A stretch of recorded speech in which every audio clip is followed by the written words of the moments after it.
अत्यंत महत्त्वाची आणि मोठी बातमी येत आहे थेट राज्य सरकारकडून. तर बातमी आहे मित्रांनो, पीक विमा संदर्भात राज्यभरातील शेतकऱ्यांना मोठ्या प्रमाणात पीक विम्यासंदर्भात संभ्रम आहे. पीक विमा कोणत्या वर्षाला मिळणार आहे, कधी मिळणार आहे, याची यादी कधी प्राप्त होणार आहे, म्हणजेच की यादी जर आलेली असेल तर शेतकऱ्यांना कधी मिळणार आहे. कारण की बहुतांश जिल्ह्यांच्या याद्या या पोर्टलवरती जाहीर करण्यात आलेल्या आहेत. मात्र शेतकऱ्यांमध्ये मोठ्या प्रमाणाचा संभ्रम या ठिकाणी आपल्याला पाहायला मिळत आहे.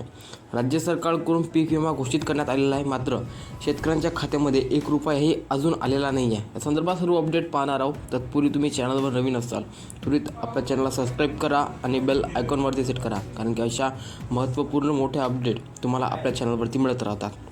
तर तुम्हाला सांगतो मित्रांनो की पीक विमा हा थकीत बाकी 2023चा आहे, जो शासनाने मंजूर केलेला आहे. म्हणजेच की 2024चा जो खरीप हंगामामध्ये शेतकऱ्याचं नुकसान झालेलं होतं त्याची अतिवृष्टी नुकसान भरपाई शेतकऱ्यांच्या खात्यामध्ये जमा झालेली आहे. आणि जो पीक विमा शेतकऱ्यांना मिळणार आहे तो 2023चा थकीत बाकी असलेला मिळणार आहे, ज्यामध्ये शेतकऱ्यांना तो पीक विमा बऱ्याचशा जिल्ह्यांमध्ये मिळायला सुद्धा आहे. ज्यांना तो मिळाला अशा शेतकऱ्यांनी आस लावू नये की त्यांना हा पीक विमा मिळणार आहे, कारण की राज्यभरामध्ये मोठ्या प्रमाणात राज्य सरकारकडून पीक विमा देण्याची घोषणा करण्यात आली आहे. आणि 2023चा हा पीक विमा फक्त त्याच शेतकऱ्यांना मिळणार आहे ज्यांचं 2023मध्ये थकीत बाकी असलेला पीक विमा जाहीर करण्यात येणार आहे.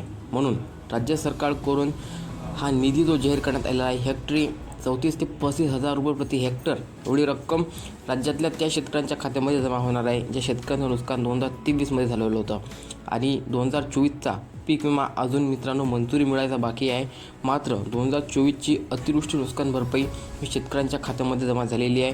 बीडसारख्या जिल्ह्यांमध्ये वाटपसुद्धा पूर्ण झालेलं आहे. आणि तुमच्या जिल्ह्यामध्ये जर अतिवृष्टी झाली असेल तर तुम्ही तुमचा क्लेम हा तपासून पाहू शकता. जर क्लेम तपासात तुमचा योग्य ठरत असेल तर तुम्हालासुद्धा अतिवृष्टी भरपाई मिळणार आहे. आणि राज्यामध्ये पीक विमा संदर्भातसुद्धा काही गाईडलाईन जाहीर करण्यात आलेल्या आहेत. तुम्ही तुमच्या जिल्ह्याच्या ऑफिशियली वेबसाईटवर पीक विम्याच्या याद्या पाहू शकता. त्या ठिकाणी याद्या टाकण्यात आल्या आहेत. त्या यादीमध्ये तुमचं नाव असेल तरच तुम्हाला पीक विमा जाहीर करण्यात येणार आहे. आणि या संदर्भात मोठी अपडेट महाराष्ट्राचे मुख्यमंत्री देवेंद्र फडणवीस यांनी दिली आहे.